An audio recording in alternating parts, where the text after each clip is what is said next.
Thank you very much. So I've been waiting for this meeting for 20 years, actually. And it's not that everything's 100% understood or known, but I think we've made a lot of strides. Wish it was done a long time ago. Today, we're delighted to be joined by America's top medical and public health professionals as we announce historic steps to confront the crisis of autism. Horrible, horrible crisis. I want to thank the man who brought this issue to the forefront of American politics along with me. And we actually met in my office, is it like 20 years ago, Bobby? It's probably 20 years ago in New York. I was a developer, as you probably heard, and I always had very strong feelings about autism and how it happened and where it came from. And he and I don't know, the word got out, and I wouldn't say that people were very understanding of where we were, but it's turning out that we understood a lot more than a lot of people who studied it, we think. And I say we think because I don't think they were really letting the public know what they knew. Thanks as well to the director of the National Institute of Health, Dr. Jay Bhattacharya, FDA Commissioner Dr. Marty McCary. These are great people. Administrator of the Centers for Medicine and Medicaid Services, Dr. Mehmet Oz, and Acting Assistant Secretary of HHS, Dr. Dorothy Fink. So thank you all. Thank you, Dorothy, very much. The meteoric rise in autism is among the most alarming public health developments in history. There's never been anything like this.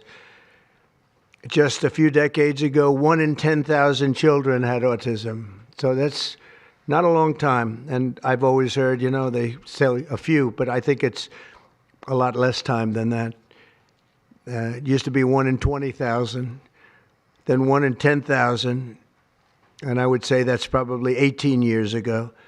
And now it's 1 in 31, but in some areas it's much worse than that, if you can believe it, 1 in 31. And I gave numbers yesterday. For boys, it's 1 in 12. I was told that's in California where they have for some reason, a more severe problem. But whether it's 1 in 12 or 1 in 31, can you imagine? That's down from 1 in 20,000, then 1 in 10,000. And now we're at the level of 1 in 12 in some cases for boys. 1 in 31 overall. So since 2000, autism rates have surged by much more than 400%.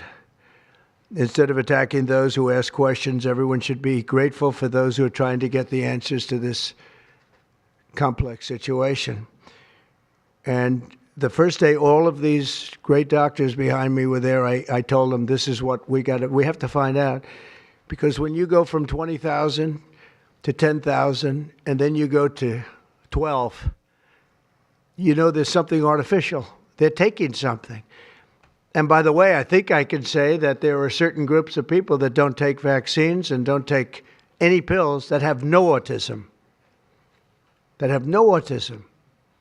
Does that tell you something? That's currently, is that a correct statement, by the way? There are some studies that suggest that, with the Amish, for example. The Amish, yeah. Virtually, I heard none. See, Bobby wants to be very careful with what he says, and he should, but I'm not so careful with what I say. But you have certain groups. The Amish, as an example, they have essentially no autism.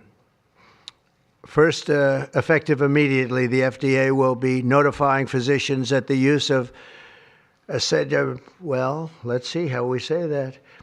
Acetaminophen. Is that okay? Which is basically commonly known as Tylenol, during pregnancy can be associated with a very increased risk of autism. So taking Tylenol is not good. All right, I'll say it. It's not good. For this reason, they are strongly recommending that women limit Tylenol use during pregnancy unless medically necessary. That's, for instance, in cases of extremely high fever, that you feel you can't tough it out, you can't do it. I guess there's that. It's a small number of cases, I think. But if you can't tough it out, if you can't do it, that's what you're going to have to do. You'll take a Tylenol, but it'll be very sparingly. It can be something that's very dangerous to the woman's health. In other words, a fever that's very, very dangerous, and ideally a doctor's decision, because I think you shouldn't take it. And you shouldn't take it during the entire pregnancy. They may tell you that toward the end of the pregnancy, you shouldn't take it during the entire. And you shouldn't give the child a Tylenol every time he's born and he goes and has a shot. You shouldn't give a Tylenol to that child. All pregnant women should talk to their doctors for more information about limiting the use of this medication while pregnant. So ideally, you don't take it at all, but if you can't tough it out, or if there's a problem, you're going to end up doing it.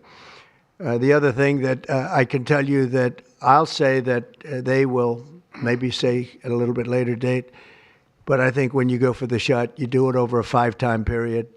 Take it over 5 times or 4 times, but you take it in smaller doses and you spread it out over a period of years. And they pump so much stuff into those beautiful little babies. It's a disgrace. I don't see it. I think it's very bad. They're pumping, it looks like they're pumping into a horse. You have a little child, little fragile child, and you get a vat of 80 different vaccines, I guess, 80 different blends, and they pump it in. So ideally, a woman won't take Tylenol. And on the vaccines, it would be good instead of one visit where they pump the baby, load it up with stuff, you'll do it over a period of 4 times or 5 times. I've been so into this issue for so many years just because I couldn't understand how a thing like this could happen. And it's artificially induced. It's not like something that when you go from all of those, healthy babies to a point where I don't even know structurally if a country can afford it. And that's the least of the problems. To have families destroyed over this is just so terrible. I also, and we've already done this, we want no mercury in the vaccine. We want no aluminum in the vaccine. The MMR, I think, should be taken separately. This is based on what I feel, the mumps, measles, and the 3 should be taken separately. And it seems to be that when you mix them, there could be a problem. So there's no downside in taking them separately. In fact, they think it's better, so let it be separate. The chicken pox is already separate, because when that got mixed in, I guess they made it 4 for a while, it really was bad. So they make chicken pox. Individually, they're okay. When you mix them, something maybe happens.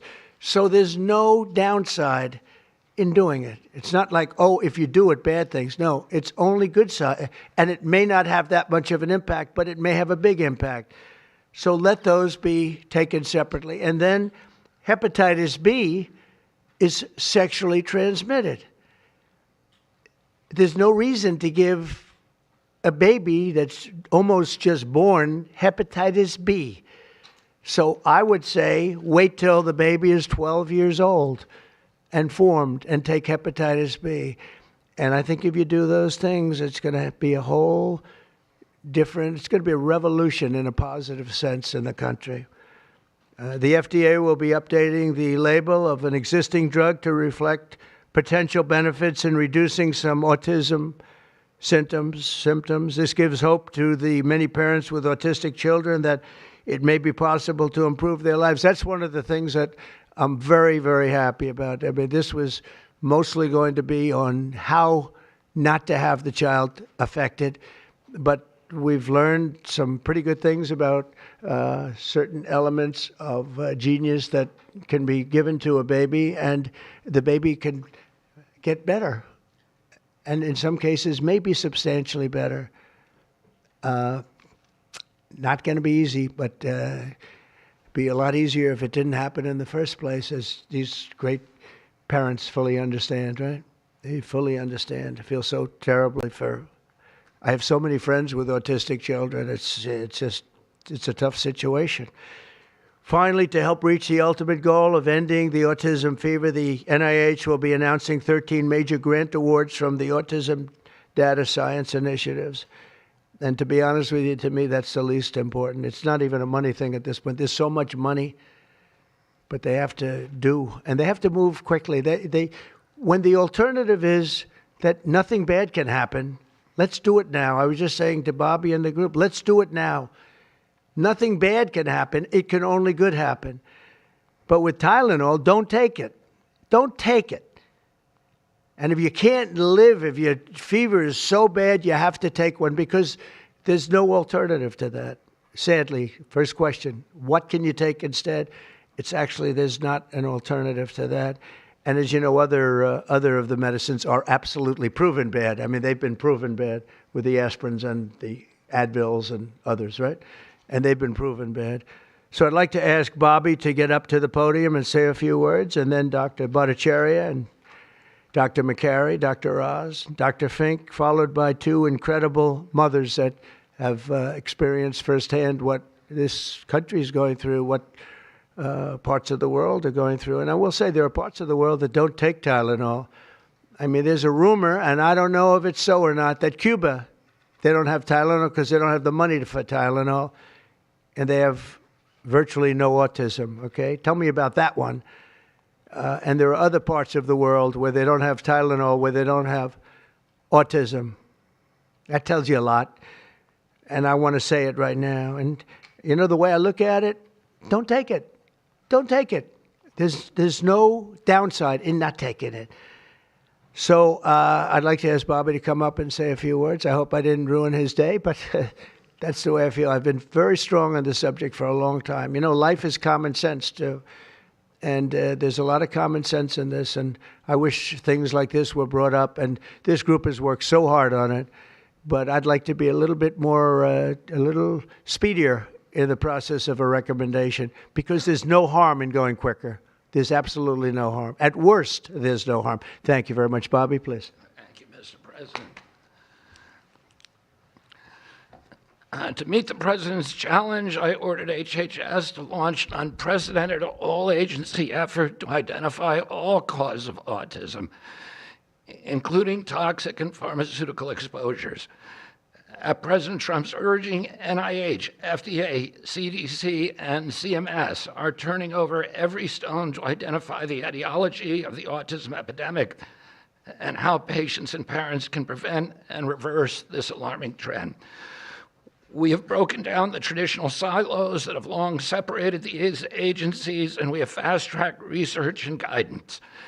Historically, NIH has focused almost solely on politically safe and entirely fruitless research about the genetic drivers of autism. And that would be like studying the genetic drivers of lung cancer without looking at cigarettes. And that's what NIH has been doing for 20 years. As a result, we don't have an answer to this critical question, despite the cataclysmic impact of the epidemic on our nation's children. We are now replacing the institutional culture of politicized science and corruption with evidence-based medicine.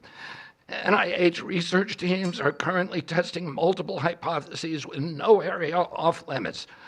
We promise transparency as we uncover the potential causes and treatments, and we will notify the public regularly of our progress. Today, we are announcing two important findings from our autism work that are vital for parents to know as they make these decisions. First, HHS will act on acetaminophen.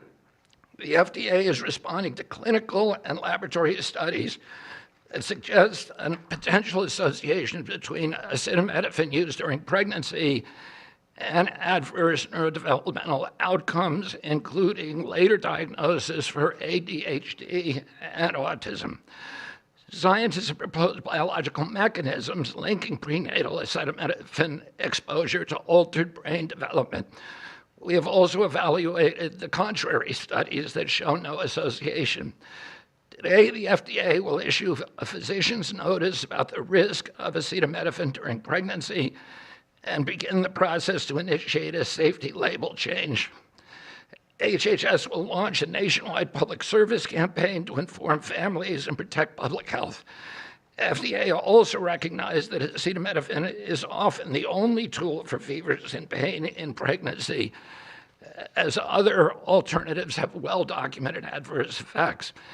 HHS wants, therefore, to encourage clinicians to exercise their best judgment in the use of acetaminophen for fevers and pain in pregnancy by prescribing the lowest effective dose for the shortest necessary duration and only when treatment is required. Furthermore, thanks also to the politicization of science, the safety of acetaminophen against the risk of neurodevelopmental disorders in young children has never been validated. Prudent medicine, therefore, suggests caution in acetaminophen use by young children, especially since strong evidence also has associated it with liver toxicity. Some studies have also found the use of acetaminophen in children can potentially prolong viral illnesses. FDA will drive new research to safeguard mothers, children, and families. In addition to a possible acetaminophen connection to autism for pregnant women, infants, and toddlers, our research has revealed that folate deficiency in a child's brain can lead to autism. We have also identified an exciting therapy that may benefit large numbers of children who suffer from autism. Peer-reviewed literature has documented that up to 60% of folate-deficient children with ASD can have improved verbal communications if given leucovorin.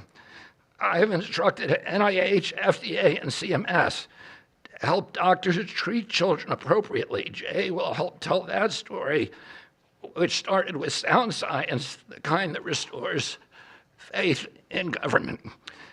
This announcement also represents a historic collaboration between NIH, FDA, CDC, and CMS.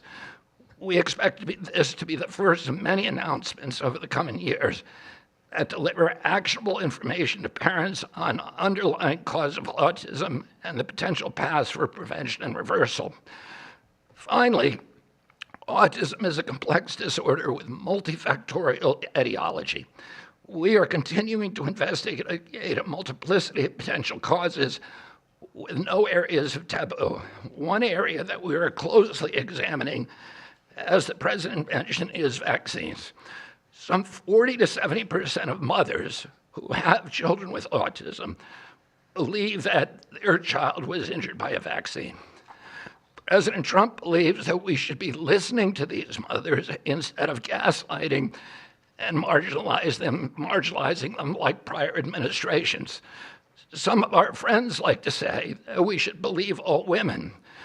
Some of these same people have been silencing and demonizing these mothers for 3 decades because research on the potential link between autism and vaccines has been actively suppressed in the past. It will take time for an honest look at this topic by scientists. But I want to reassure the people in the autism community that we will be uncompromising and relentless in our search for answers. We will perform the studies that should have been performed 25 years ago. Whatever the answer is, we will tell you what we find. We are researching this issue to all 3 agencies. Jay will discuss one of our research initiatives at NIH. This model of unleashing unbiased, depoliticized, gold standard scientific research and academic freedom to deliver actionable information to prevent and reverse disease will be a model for the framework to deliver similar results for many other chronic conditions that plague Americans. Jay? Thank you, Secretary Kennedy, and thank you, President Trump. Thank you very much. I'm proud to announce today that the NIH has launched the Autism Data Science Initiative to turbocharge autism research, devoting an additional $50 million to the cause of studying autism. Nearly 250 research teams from across the country applied, sent in their applications, and were peer-reviewed by the NIH review panels. The NIH peer reviewers chose the 13 best projects focused on root causes and therapies, with replication and validation studies to guarantee gold standard science. The studies feature a new kind of science called exposomics, where scientists consider environmental and medical factors, nutrition, events during pregnancy, in combination with biology and genetics to answer vital questions about autism. Science like this, conducted in partnership with families and physicians, is the best way to arrest and reverse the autism epidemic. Autism spectrum disorder encompasses a very wide range of symptoms, ranging from mild difficulties with social interactions to profoundly autistic children who experience severe disabilities in speech and behavior. Given this wide range of symptoms across the spectrum, it seems certain that there will be a wide range of biological contributors to explaining the cause. The great thing about the new NIH initiative on autism is that scientists will use rigorous advanced methods in causal inference, machine learning, organoids, and other fresh approaches to the problem. The sharp rise in the prevalence of autism deserves an urgent response by the scientific community. As Bobby said, the NIH has invested a lot of money to study autism over the years, but the research has not produced the answers that families and parents of autistic children deserve, and autistic children themselves deserve. For too long, it's been taboo to ask some questions for fear the scientific work might reveal a politically incorrect answer. Because of this restricted focus in scientific investigations, the answers for families have been similarly restricted, often pointing families to behavioral therapies that don't work for every kid or suggest non-modifiable genetic factors as the cause. But genetics alone can't explain such a sharp rise in autism prevalence over just a few decades, as the president said. In coming months and years, as NIH scientists learn more that can help autistic children and their families, we won't delay. Like scientists often like to do, I can say as a scientist myself, it's really tempting to delay, but but in face of a problem like this, you have to move fast. But we will not delay before telling American people about what we find, and we will win the public trust with transparency and rigor. Already, our broadened focus on autism research has pointed to 2 items that will help families prevent and treat some cases of autism. I'll leave the good news on these 2 items to my close friends and colleagues, Dr. McCary and Dr. Oz. We've been working together closely on this problem for the past 6 months, and our cooperation represents an unprecedented collaboration with Secretary Kennedy's Department of Health and Human Services and with President Trump. I'm delighted to introduce Dr. Marty McCary, Commissioner of the Food and Drug Administration, who will tell you about these announcements of practical help for families with autism. Great, thank you, Dr. Bhattacharya. Mr. President, this is the start of a historic shift in medical culture. This administration is working together to ask big questions about why our nation's children are getting sick so fast. Too often, medicine is doing small little studies, giving us answers we already knew. But we've got to make a difference. You've given us a charge to identify root causes, and we are not going to stop so that we can end the suffering we are watching. And if you've seen a kid with autism, with severe autism, it's hard to watch. Kids get frustrated, they get angry, they can be crying because they want to speak and they can't speak. It's hard to watch, and it may be entirely preventable. For an epidemiologist, that child is an expanding statistic. But for a child, it can be brutal to have autism. Today, the FDA is taking action to update the label on acetaminophen and sending a letter to all U.S. doctors letting them know about the risks in pregnancy. We now have data we cannot ignore.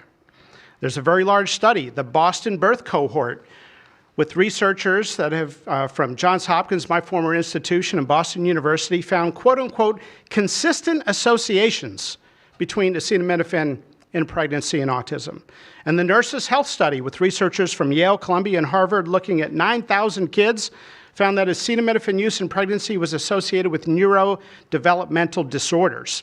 And 4 weeks ago, a Mount Sinai Harvard study reviewed all the existing literature and found the overwhelming body of evidence points to an association. Sure, you'll be able to find a study to the contrary. That's how science works. But to quote the dean of the Harvard School of Public Health, there is a causal relationship between prenatal acetaminophen use and neurodevelopmental disorders of ADHD and autism spectrum disorder. We cannot wait any longer. And honestly, there's been this perfunctory, reactionary, mindless practice in medicine. I learned it in medical school and residency. Just treat all fevers, low-grade fevers, treat them with acetaminophen. Why? What are we doing? A study out of Hopkins actually showed that treating a fever can prolong the duration of illness in a young kid. Maybe that's because a fever is a body's natural way of ridding an infection. When my wife was pregnant and delivered our son a few months ago, they pushed her to take acetaminophen for a low-grade fever. She said no, and then they looked to me and I said, absolutely no. I'm also here to announce good news. Today, the FDA is filing a Federal Register notice to change the label on an exciting treatment called prescription leucovorin so that it can be available to children with autism. You know, autism may also be due to an autoimmune reaction to a folate receptor on the brain, not allowing that important vitamin to get into the brain cells. It's a fairly established, mature pathway. Again, we have a duty to let doctors and the public know we are going to change the label to make it available. Hundreds of thousands of kids, in my opinion, will benefit. One study found that with kids with autism and chronic folate deficiency, 2/3 of kids with autism symptoms had improvement, and some marked improvement.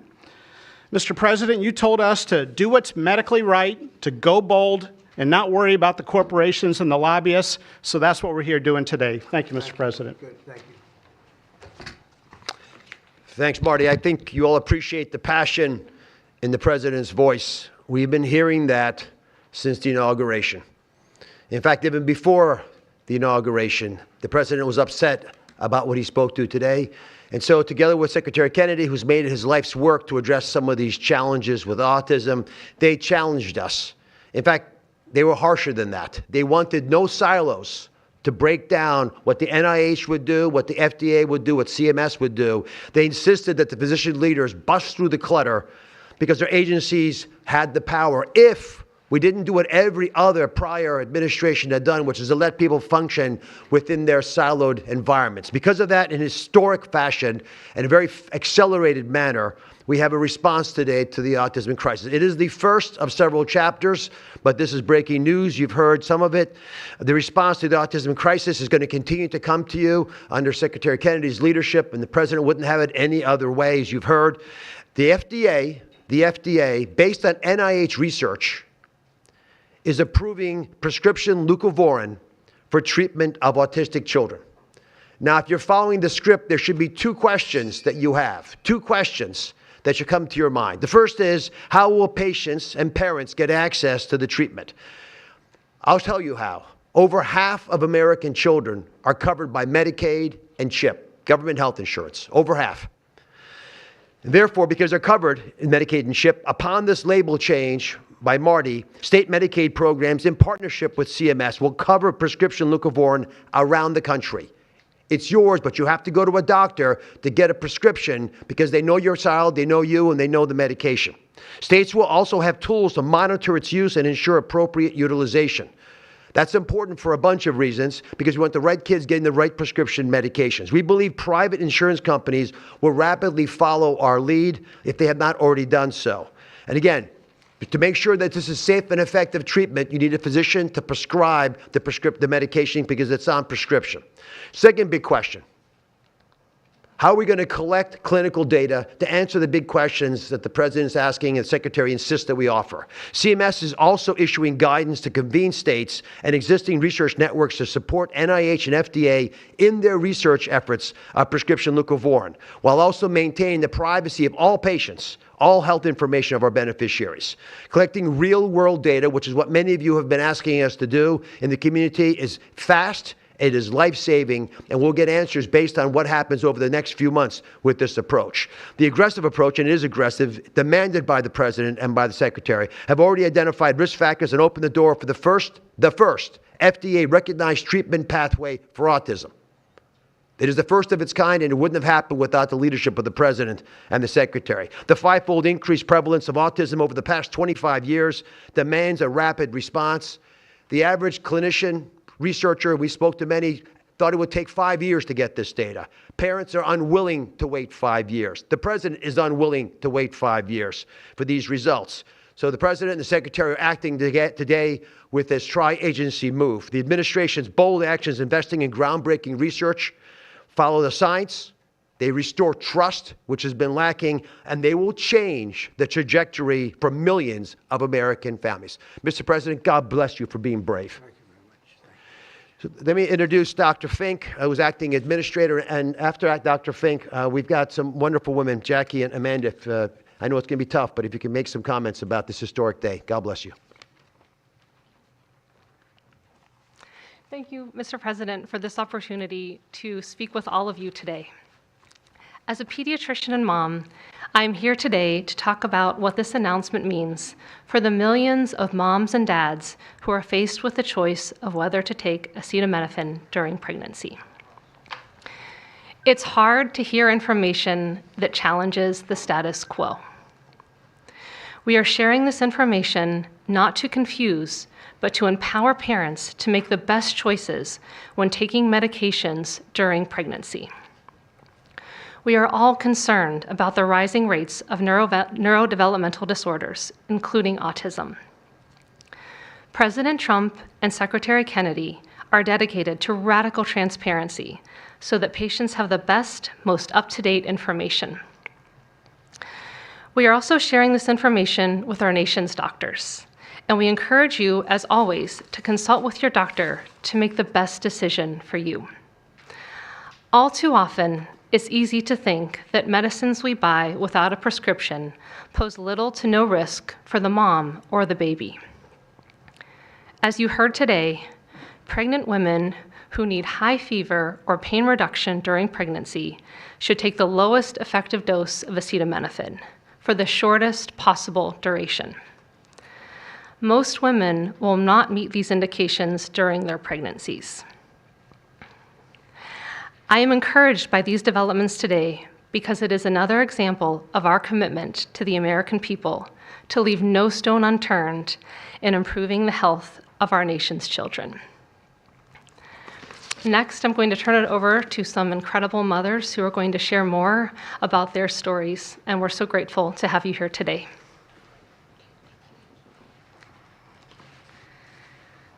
Thank you. Thank you, Mr. President and team, for all your work. This is an historic day, and I'm thankful to be here. I have a son who's 5 who is profoundly autistic, and you've probably heard if you've met one autistic child, you've met one autistic child. It's a spectrum, which I don't think the spectrum is helpful, but that's another conversation. He is an amazing little boy, a blessing from God. He's marvelous. He can count to 1,000. He knows all of his letters and the sounds they make and a word for each one. But he also has a lot of obstacles. He is nonverbal. He can say those numbers and letters, but there's no communication. Unless you've lived with profound autism, you have no idea. You have no idea. He, like you said, he will get frustrated because he can't speak. It's not even that he can't speak. Sometimes he just doesn't understand what I'm saying. He understands the word no, but he doesn't understand the why behind the no. And that's a huge part of discipline. That's the discipline. So it's very hard to discipline a child with autism, so you have these behaviors. And it's a very hopeless feeling. It's very isolating being a parent with a profound autistic child. Even just taking them over to your friend's house is something we just don't do because, again, they're going to be met with no, no, no, and no understanding of why. And then there's a meltdown. And then you're in a situation where you're just helpless and you're just trying to protect your kid. So it's just better not to do it. You learn your limits, and it's been really hard. This is amazing that we're here today. And no one has been able to point to anything to say this is what caused it. And you can't point to that and say it didn't cause it. I have no idea. I am completely open. I'm not blaming anything, but I'm open to the discussion and the fact that there's work being done to find answers. I'm very grateful. I was already excited to vote for Mr. Trump anyway, Mr. President. But when we got word of RFK doing his work, I was ecstatic. I could not wait for this work to be done, that somebody would try to find us some answers. I'm just very grateful. I pray for my son every day and hope that he can get the help that he needs. And just thank you. Thank you. Thank you very much. Thank you, Donna. You take care of yourself. Thank you.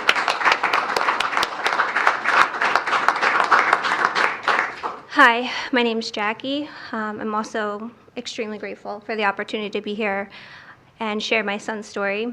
My son is Eddie. He's 11. He's on the opposite end of the spectrum from what Amanda just explained. He's considered high functioning.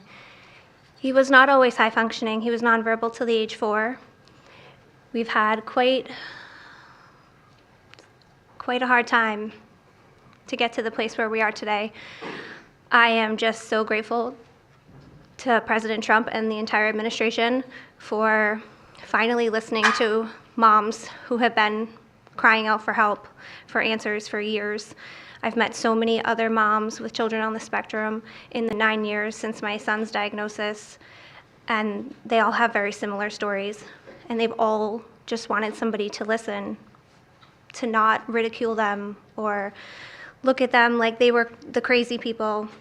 It's hard when you don't have doctors that take the time to really listen and find out when the change happened and what change happened. And it's just, I've been praying for this day for 9 years, and I'm so thankful to God for bringing the administration into our lives, and I'm speechless. This day is a day I never thought would happen. I thought that we would never have an administration that was courageous enough to look into things that no prior administration had. So I'm just here to express my gratitude, and I am looking forward to what comes from this, and hopefully we just get more answers. So thank you. Thank you very much. So I just want to say acetaminophen is basically Tylenol, essentially, because I noticed that term is used throughout this conference. So it's essentially Tylenol. And I just recommend strongly that you don't use Tylenol unless it's absolutely necessary. I understand it's maybe 10% of the women that are pregnant are, would perhaps be forced to use it. And that would mean you just can't tough it out. No matter what you do, you can't tough it out. So that's up to you and your doctor. But there's a very strong recommendation, maybe stronger from me than from the group, because they're waiting for certain studies. I just want to say, I want to say it like it is. Don't take Tylenol. Don't take it. If you just can't, it's just fight like hell not to take it. There may be a point where you have to, and that you have to work out with yourself. So don't take Tylenol. Other things that we recommend, or certainly I do anyway, is, and it's so important to me to see the doctor 4 times or 5 times for a vaccine. Don't let them pump your baby up with the largest pile of stuff you've ever seen in your life going into the delicate little body of a baby. Even if it's 2 years, 3 years, 4 years, you just break it up into, I would say 5, but let's say 4 visits to the doctor instead of 1. And certain things I think you should do. We've already taken out and are in the process of taking out mercury and aluminum now. You know what mercury is. You know what aluminum is. Who the hell wants that pumped into a body? And there were rumors about both of them for a long time. But we're having them taken out. We're having them taken out of the vaccines. Hepatitis B, again, that's sexually transmitted. And we think you should wait. I think you should wait till 12. I'm making these statements from me. I'm not making them from these doctors, because when they talk about, different results, different studies, I talk about a lot of common sense. And they have that too. They have that too, a lot. But I recommend the hepatitis B. Take it at 12. Sexually transmitted. You don't have to give it to the baby when the baby's 2 years old. And there are a lot of theories on that, but not when they're 12. Doesn't seem to be a problem at all. The MMR and the chickenpox. Chickenpox has already been broken out. It's a singular shot. But the MMR is not. And I've heard for years that there's a problem with it. But they say that there's no problem if you do each shot separately, not put together. So an MMR, go out and do it separately. Don't take Tylenol. Don't give Tylenol to the baby after the baby's born. Every time the baby gets a shot, the baby gets a shot. They say, here, take a cup of Tylenol. I've heard that for years. Take Tylenol. Don't take Tylenol. Don't have your baby take Tylenol. Now, Tylenol is fine for people that aren't pregnant, that aren't in the situation that we're talking about. One very specific situation. If you're pregnant, don't take Tylenol. When you have your baby, don't give your baby Tylenol at all, unless it's absolutely necessary. Don't do it. Break up your visits to the doctors. Break them up. Do it in 5 if you can. Now, it's inconvenient. It's inconvenient. Oh, you're going to have to go back another year later. You're going to go back each year for 4 years, 5 years, 3 years. Just break it up. Break it up, because it's too much liquid. Too many different things are going into that baby at too big a number. The size of this thing, when you look at it, it's like 80 different vaccines and beyond vaccines, and 80. Then you give that to a little kid. I mean, I can tell you that I had a woman who worked for me, a beautiful, wonderful woman, worked in Trump Tower, and she had the most perfect child. Beautiful. Just perfect. And I remember this little blonde-haired boy running around the lobby of Trump Tower, so healthy and so vibrant. And I said, that's great. One day I came in and she was crying her eyes out behind the counter. She worked at the front desk. She was crying her eyes out. I've never, as much as I've ever seen anyone distraught, she was. I said, are you okay? What happened? My boy, I've lost my boy. What does that mean, your boy? My boy, you know him, sir. You've seen him grow up. He was so beautiful. And I took him for a vaccine, sir. And he developed this unbelievable, I think she said 107, 108. You know, it goes well beyond when this happens. It goes up to 106, 107, 108. You know, we hear 105 and you're in trouble, but it just goes up to a level that you never hear about, but it goes up very high. And it's fried. They get fried. She said, I took him, he developed an unbelievable temperature. And I've lost him, sir. He's gone. And then I saw the boy. It was so tragic to see. That was the following day. That was the following day after the vaccine. And I've seen it 2 other times, and I think 3 other times, but 2 other times, where they go to the doctor and they get the vaccine, they get the shot. The kid is, badly hurt. Let's be nice, badly hurt. And just do it. Break it up into 5, break it up into 4, break it up into 3 if you have to, but go to the doctor 4 times instead of once, or 5 times instead of once. And for some reason, they insist that you put it all into the body, and maybe that's the drug companies that make more money that way. Maybe it's the doctors because they don't want to be, doing this so much. Maybe it's the doctors. They get maybe more money. Who the hell knows what it is? Don't do it. Get them broken into 4 or 5 visits. Do it 4 or 5. That means you have 20%, 25% what you're putting into the baby's body. It can only help. It can only help.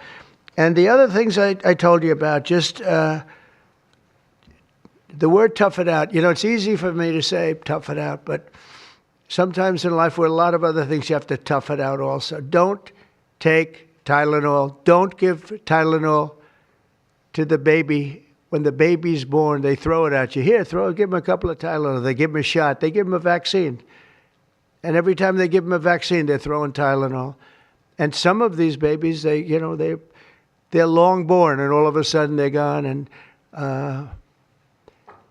it doesn't hurt not to do it. It doesn't hurt. There's no downside. There's no downside at all. And break up MMR. Break it up. It's practically a known fact that if you break it up, you're not going to have a problem. But for years, we've been hearing how bad MMR is as a combination. And I'm very happy that you broke out chickenpox, because that was really a problem.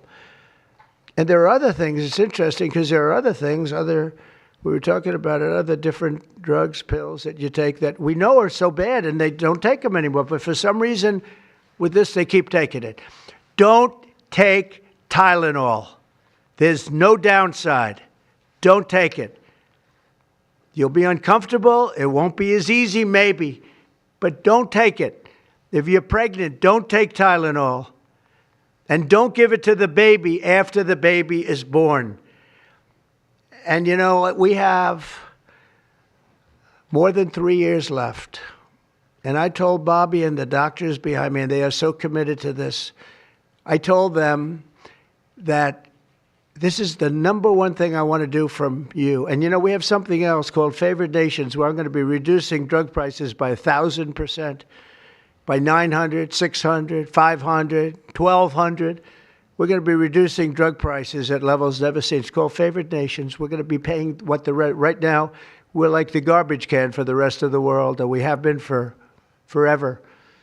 We pay much higher for drugs than the rest of the world. We subsidize the rest of the world. We're not doing that anymore. And that's a big thing. That's a big thing. That's bigger than anything. I told the story the other night that I was so proud in my first term that for the final year, drug prices went down 0.25%, and I was so proud. I said, why? I'm the first one to do it. I think it was 28 years, they said, where drug prices went down from the beginning of the term to the end. And I was so proud. I called a news conference. I said, you know, drug prices have gone down. First time it's happened in 28 years. You know what it was? 0.25%. I was so proud.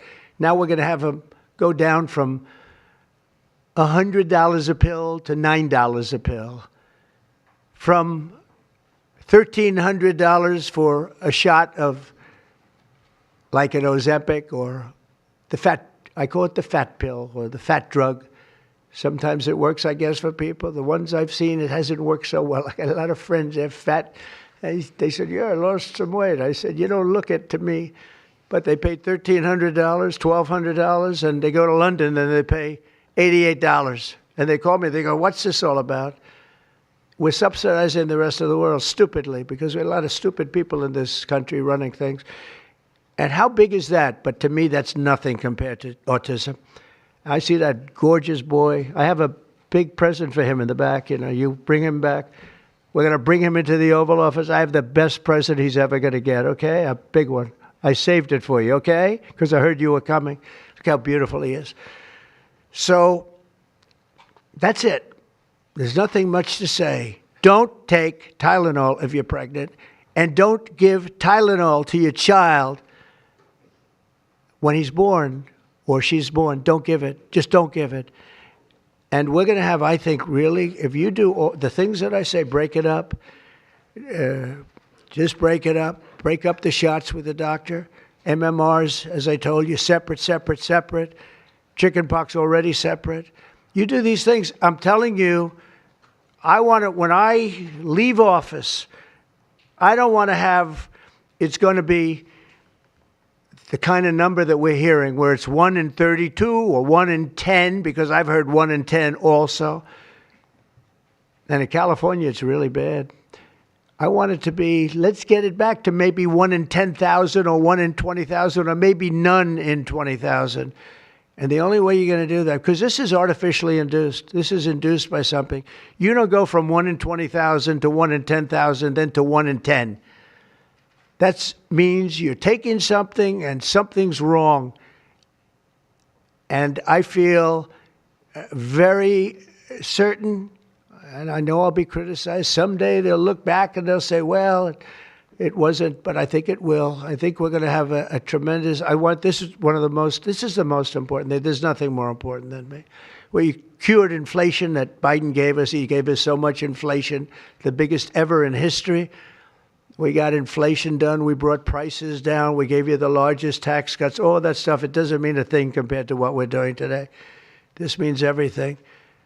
So we're going to save a lot of children from a tough life, really tough life. We're going to save a lot of parents from a tough life. Okay, how about a few questions? Let's just make it on this subject. This is so beyond as a subject that I'd rather not talk about, some nonsense on the economy. And I will say this, The economy is unbelievable. The stock market just hit another record high and all that stuff. This means more to me. Yeah, please. Mr. President, I have one on your announcement, one on vaccines that's also related. Yes. Why do you think we haven't heard more previously about the tie to autism in acetaminophen? Nobody knows. I don't know. Not only that, when you say it, you get attacked. I was saying something similar, not as strongly, because now facts are on our side. But I was saying it with Bobby 20 years ago, and I was attacked. I said, whoa, what was that all about? I had no idea. You get attacked. I don't know. The medical community, the drug companies, doctors, I don't know what it is. All I want to do, I don't care. I don't care about being attacked. It doesn't matter to me. I believe that the numbers at the end of our term or shortly thereafter could be really phenomenal. I want it to go up just like it came down to this horrible level. 1 in 10, 1 in 12. I was told 1 in 10. I was told 1 in 12. Today I heard 1 in 31 if you add the girls and the boys together. It's crazy. And it was 1 in 10,000 and 1 in 20,000. It's not even sustainable for a country. You want to know the truth. And there are other places that don't have it. And they have things in common. And that's called medical research. Yeah, please. Mr. President, I'm curious as you look at the trend lines, Yeah. how much of this is the causation of acetaminophen and how much is sort of better diagnosis, doctors, researchers having a better understanding of what is on the autism spectrum? Do you want to do that? Sure, go ahead, Rob. That's one of the canards that has been promoted by the industry for many years, that it's changed diagnostic criteria, better recognition. But there's been study after study done of that completely debunks that. One of them by the Mind Institute at UC Davis, University of California. But also it's just common sense, because you're only seeing this in people who are under 50 years of age. If it were better recognition or diagnosis, you'd see it in 70-year-old men. I've never seen this happening in people my age. I've never seen a case of full-blown autism, and that means profound autism. I want to be very careful. Head banging, stimming, toe walking, nonverbal, non-toilet trained. I've never in my life seen a 70-year-old man who looks like that. You're only seeing it in the kids. It's an epidemic.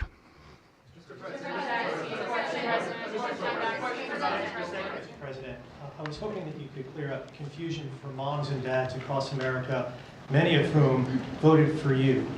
There's a statement that was put out by the American College of Obstetricians and Gynecologists, and in their statement, they write, acetaminophen remains a safe, trusted option for pain relief during pregnancy, and that's at odds with what you said and with what many of the experts say.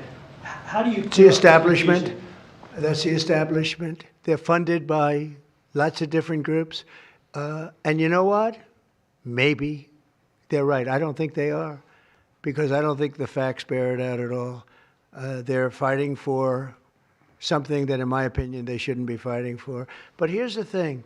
There's no downside to doing, other than a mother will have to, as I say, tough it out a little bit. There's no downside to doing this. It's not like, oh, if you do this, you're going to die. There's no downside. There's no downside to going over a 4-year or a 5-year period or a 3-year period, or even if you space them out for 6 months, you space it out. There's no downside.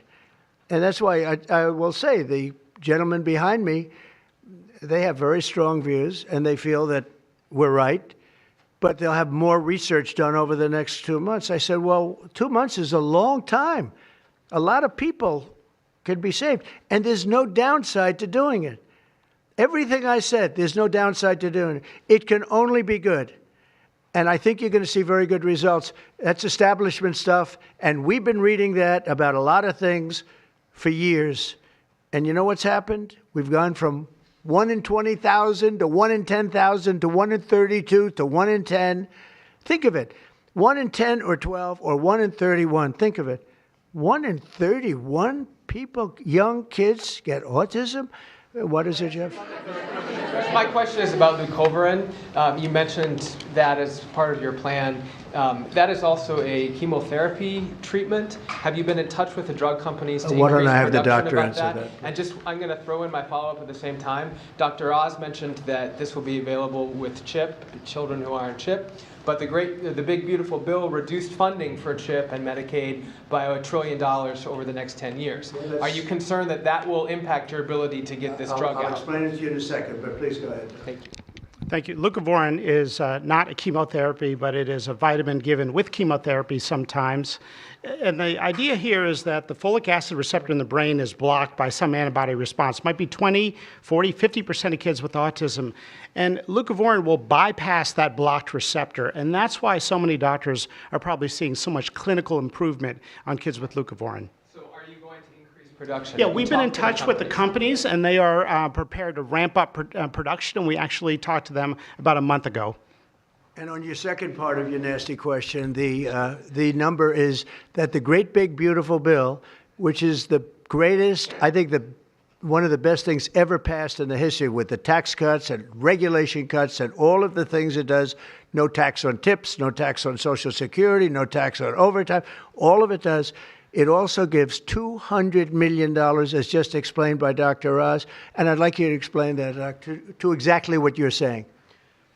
The Big Beautiful Bill actually increases Medicaid spending projected over the next 10 years by $200 billion.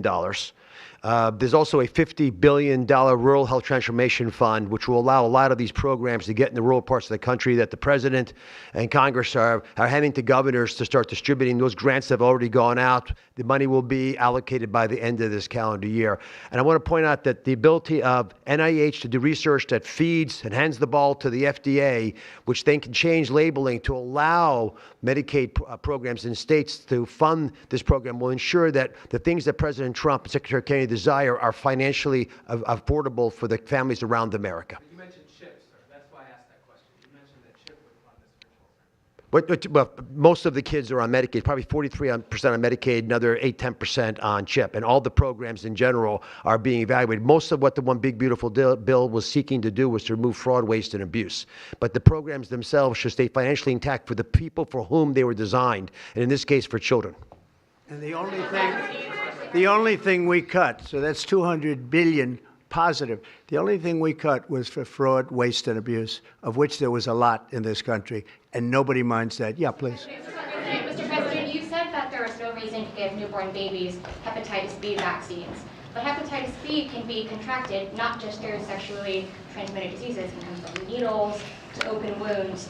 So when you say you feel, is that appropriate to be telling? I think it's absolutely appropriate. I think they should wait till they're 12 years old. Yes, please.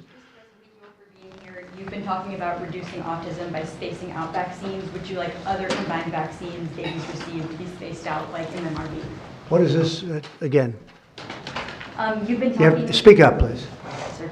You've been talking about reducing autism by spacing out vaccines. Right, correct. Would you like the other combined vaccines babies receive to be spaced out like MMRV? I would say yes, but that just is, for me, it's a lot of common sense involved in this. It's a process, but we're looking, but it should at least be given separately. Now, it's possible that you can reduce them and I'd give them in small doses, but it's possible maybe in that particular case, the MMR wouldn't work in small doses, but you can certainly give them as separate shots. It's been proven to be very safe when you give them in separate shots instead of mixing. So I don't think there's any reason to do that. Do you agree with it? I'm not a doctor, but I'm giving my opinion. I don't think there's any reason to do that. So it's been proven to be safe when you break them up. But MMR by itself, I've heard bad things about it for many years. Yes, please. Mr. President, is the spectrum too broad, in your opinion? For research purposes, you are dealing with a population of children who might have social boundary difficulties, and then you have children who are, going to grow up to be adults in diapers. I mean, what do you think? We don't know how broad the spectrum is. We don't know exactly where it starts and where it ends, but we do know what we're going through. We're going through some very serious trouble, and we know autism. I mean, it could be bigger, it could be small, a little bit smaller, but the number is unacceptable. And the number, the way it's come down, because the spectrums remain the same, the number, the way it's come down is just unacceptable, meaning come down to that level of 1 in 10, 1 in 12, 1 in 31. Go ahead in the back. President, this question is more directed towards Secretary Kennedy. It was talked about that we're just kind of finding out about the fact that babies are affected this way. Is there a concern that information is being suppressed right now within HHS, and could an investigation perhaps be launched? Well, I think information has been really not given out very freely over the years, absolutely. And I think that's by drug companies and maybe doctors, but I certainly think that over the years. I think this is a different group. We have a lot of information. And that information, I mean, it's the information that we have that we're making these statements. And I'm making them out front, and I'm making them loud, and I'm making them strongly not to take Tylenol, not to take it. Just don't take it unless it's absolutely necessary, and there's not too many cases where that will be the case. And again, what's the worst? The worst is nothing can happen. It's very positive. That's a positive thing. But I don't believe I don't actually believe that's possible. I think the results are going to be amazing. I want to see amazing results by the time I leave this beautiful building. And I will consider this, I believe, with the wars, I've stopped 7 different wars. I've saved millions of lives. I've done a lot of things. This will be as important as any single thing I've done, because I know ladies, beautiful ladies just like this that are going through the same thing. And it's not easy, and I admire you for being able to do it. But I admire him, too. I wish I had a face that looked like that. If I looked like him, I would have been president a long time ago. Is widely used in other countries, too. As you make this announcement, do you expect your decision may affect I hope they countries? follow it, yeah. I hope they follow it. Yeah, other countries are, sell Tylenol.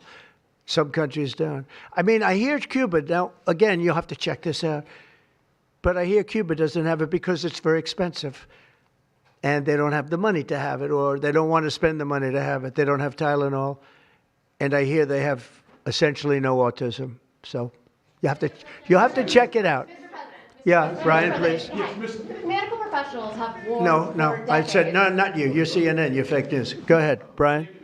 I want to go back to the Amish community, if I can, just for a second. I recently saw a man from Minnesota, an Amish man from Minnesota, on a podcast, and the host asked him what the rates were for like ADHD and autism, and he had no idea about ADHD, didn't know it existed, and certainly didn't know of any cases. It doesn't exist with the Amish community, and they don't take all of this junk.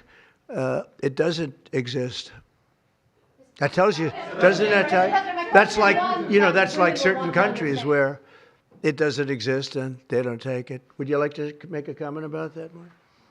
The Amish population, a very mixed group. So there's a subset that take vaccines, a subset that does not. And we know they have very low rates of chronic disease all across the board. Please. President, should the establishment media show at least some openness to, trying to figure out what the causes of autism are? I wish they would, yeah. And why are they so close-minded? Well, look, it's not only the media, in all fairness, it's some people. When you talk about vaccines, they go crazy. And, I'm a big supporter of vaccines. I got a certain vaccine approved in 9 months that would have taken from 5 to 12 years. I'm very proud of it. A lot of people think it was one of the greatest things I've done, and some people think, mostly Republicans actually, I'll tell you, the Democrats think it was, they think Operation Warp Speed was one of the greatest things any president has done, any president. It's, we're very proud of what happened. We got hit with something that came from a place that shouldn't have happened, but it did happen. Those things take place, and you're very unpleasantly surprised. But no, I'm a big believer in vaccines. The polio vaccine, big believer in vaccines. I know Bobby and you guys have it out a little bit, but he's a believer in vaccines too. But I've seen how great vaccines can be, how incredible they can be. So I'm a believer. Yeah. Yeah, please. Your comments you made about MMR and hepatitis B, I know you said those were your suggestions, but have you spoken with Secretary Kennedy about actually making those changes? I have, yeah, I have. I've spoken to all the doctors about it, and doctors that are not here right now. I've spoken to many doctors about everything we're talking about. And, you know, the Tylenol has started to be spoken of over the last period of time, but we've been doing the research. A lot of what they've been speaking about comes from right here, by research done by these people. And I just say it again, don't take Tylenol. Don't take it. And don't give it to your child after your child is born. And do all those other things, little things, just spread out your visits, et cetera, on the vaccine. And I want to thank everybody. This is a very important day. Thank you very much.